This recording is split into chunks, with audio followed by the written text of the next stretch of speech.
Amigos y amigas, que tengan excelente tarde. Esto acaba de pasar en la Cámara de Diputados, tremendo encontronazo. El diputado Fernández Noroña, diputado del PT, le da tremenda revolcada al diputado Salvador, diputado del movimiento Paniaguado.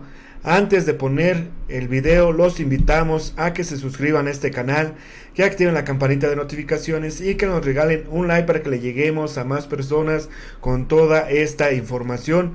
Primero vamos a ver la participación del diputado Salvador del movimiento Paniaguado y después la participación del diputado Fernández Noroña.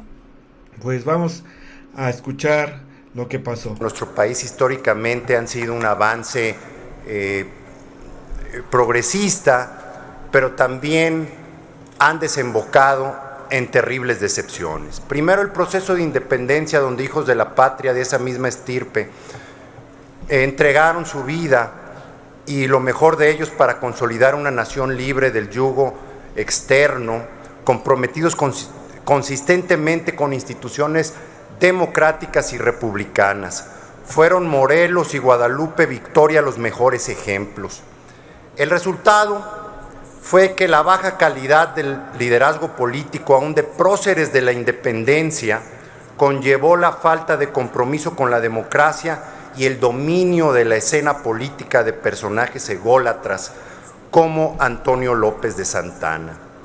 Posteriormente, la reforma que tuvo en el Congreso Constituyente de 1957, la reunión de muchos de los mexicanos más brillantes de su época y que antes se empezó a gestar en el pensamiento de mexicanos preclaros como Mariano Otero, desembocó en la consolidación del Estado mexicano que hoy conmemoramos con la aportación tan relevante a la conformación de la arquitectura institucional de nuestro México en las leyes de reforma. Un paso decisivo para establecer la laicidad del Estado, la libertad de creencias religiosas y sobre todo que el poder público fuera ajeno a las mismas, entre otras relevantes cuestiones. Este fue un momento clave que nos hace ver cómo los hijos más preclaros de la patria lograron consolidar institucionalmente aspiraciones del pueblo. Sin embargo, la simulación institucional y al paso de tan solo 25 años, el poder militar dio como resultado la elección de Porfirio Díaz y una extensa dictadura centrada en su ambición y su poder personal. Después, la Revolución Mexicana fue igual en el Constituyente de 1917 y en su lucha tuvo también a gente muy brillante, a un sinnúmero de grandes patriotas, entre los que sobresale Felipe Ángeles. Pero nuevamente los líderes políticos estaban más comprometidos con ellos que con el desarrollo y el avance democrático del país. Unos mataban a otros para sucederlos y así subsecuentemente, otra vez decepcionantemente, el resultado fue el PRI. Después, la alternancia democrática inició con el gran liderazgo del ingeniero Cuauhtémoc Cárdenas. Así, en el año 2000, llega al poder Vicente Fox, gana las elecciones, pero no hizo el cambio. Al contrario, se mantuvo en los brazos de la élite política y económica que había consolidado el Partido Revolucionario Institucional en su última etapa. Eso horadó la credibilidad en las instituciones y el resultado, otra vez decepcionante, es que el presidente López Obrador y la Cuarta Transformación llegan al poder. El proyecto castrochavista, que por los mismos intereses y egoísmo hoy busca militarizar al país con un sistema de control de baja intensidad, también en los brazos del PRI. En Movimiento Ciudadano les invitamos a los integrantes de la Cuarta Transformación a dejar el castrochavismo y abrazar el cardenismo o el mujiquismo como lo hacemos en Movimiento Ciudadano. Esta visión comprometida del estadista uruguayo que trasciende cualquier ideología, con su humanismo y con su compromiso consistente con la democracia liberal. La izquierda castrochavista en México y en Latinoamérica denuncia la dominancia del neoliberalismo con base en las grandes corporaciones, las organizaciones criminales y el militarismo. ¿Cuál es la diferencia entre ustedes y la dominación neoliberal? ¿Cuál es la diferencia entre ustedes y el egoísmo que ha pagado las grandes transformaciones de nuestro país? Cuando aquí son verdaderamente, y uso este término ya muy acuñado en esta Cámara, paniaguados de Slim, de Larrea, de Salinas Pliego, de los que se sienten dueños del país cuando están militarizando a México y cuando están siendo complacientes con el narco.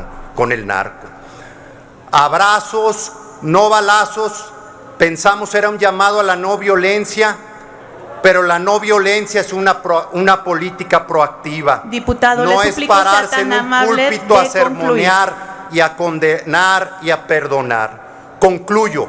En México hay opción y el futuro es naranja. Los invitamos a abrazar el mujiquismo y a dejar de ser limpiabotas de Maduro y de Ortega, a cancelar la necrofilia política y exigirle al presidente, concluya, por favor, la no violencia por encima de la militarización, algo que nunca hubiera hecho el ingeniero Cuauhtémoc Cárdenas.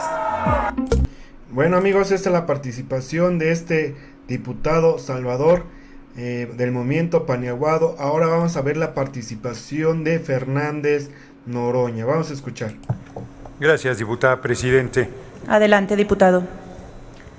El diputado Caro Quintero anda consumiendo demasiado de su propia mercadería y entonces ya ve dictaduras castrochavistas en todos lados. ¡Qué locura! Están verdaderamente extraviados.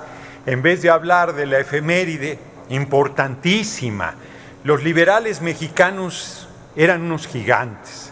Fíjense, Francia hizo la Revolución Francesa en 1789, a finales del siglo XVIII, guillotinó al rey y a la reina, y hasta 1901, Francia, que tanto admira más de un compañero o compañera, hasta 1901 separó la Iglesia del Estado. Colombia, que acaba de triunfar por primera vez un gobierno liberal, hasta 1983 separó la Iglesia del Estado. Argentina lo hizo en 1954 y le costó a Juan Domingo Perón la presidencia de la República con un golpe de Estado. España, a esta hora de este día, sigue la unión de la Iglesia y el Estado, les dan dinero como si fueran partido político.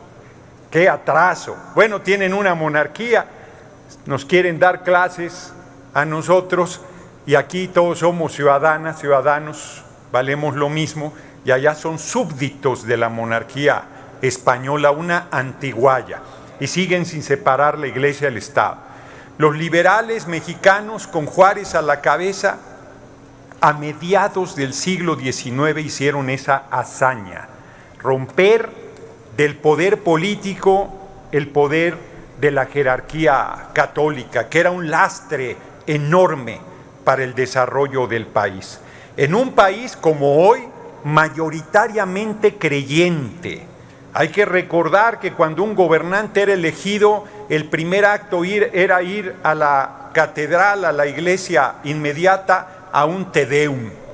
Y Juárez, que era creyente, encabezó esa hazaña de separar la iglesia del Estado. Es más, yo creo que solo 3 liberales eran ateos: Melchor Ocampo, Zarco y el gran nigromante, que no está su nombre con letras de oro en los muros de la Cámara de Diputados, lo cual es un agravio. Larga vida Ignacio Ramírez, el nigromante. Entonces, es un país de creyentes con una religión muy fuerte y deciden separar la Iglesia del Estado. para diputadas, diputados que vienen aquí a tribuna a soltarnos bendiciones y a presumirnos sus creencias que son personalísimas y respetables en ese sentido, se les olvida que desde el siglo XIX somos un Estado laico, que no es un Estado ateo, es un Estado que está por encima de toda creencia religiosa, que respeta a todas y que no favorece a ninguna en especial. Para los liberales, tomar esta decisión implicó una guerra civil, donde los conservadores se fueron con todo a buscar que esa constitución surgida de un movimiento revolucionario que destituyó al eterno dictador Antonio López de Santana estableciera por fin las bases de un México sin la influencia perniciosa de la jerarquía católica y sin el poder económico y político que ésta tenía en nuestra patria. Los liberales no se aguantaron, los tatarabuelos del PRI, del PAN, del PRD, y se fueron a Europa a pedirle a Napoleón III que mandara un príncipe extranjero porque decían que no nos sabíamos gobernar y mandaron a Maximiliano.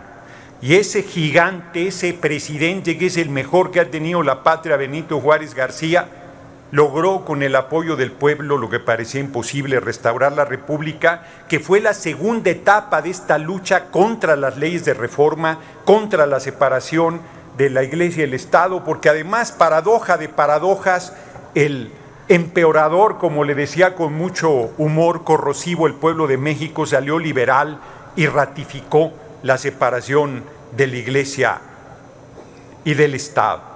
Así es que hoy conmemoramos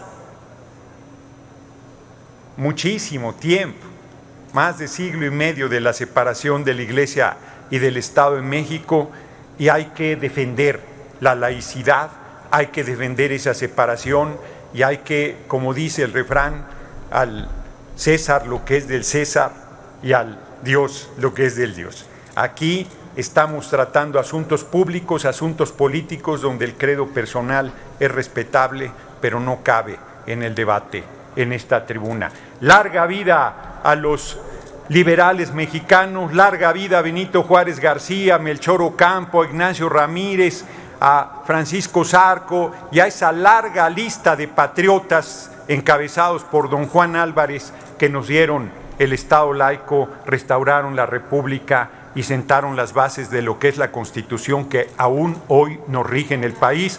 Termino porque la Constitución del 17 en realidad es una reforma a la Constitución liberal de 1857 que consolidó la separación de la Iglesia y del Estado. Muchas gracias por su atención. Bueno amigos, si les gustó esta información, comparten en sus redes sociales, activen la campanita de notificaciones, regálenos un like para que le lleguemos a más personas con toda esta información. Nos vemos en una próxima nota, gracias y hasta la próxima. Adiós.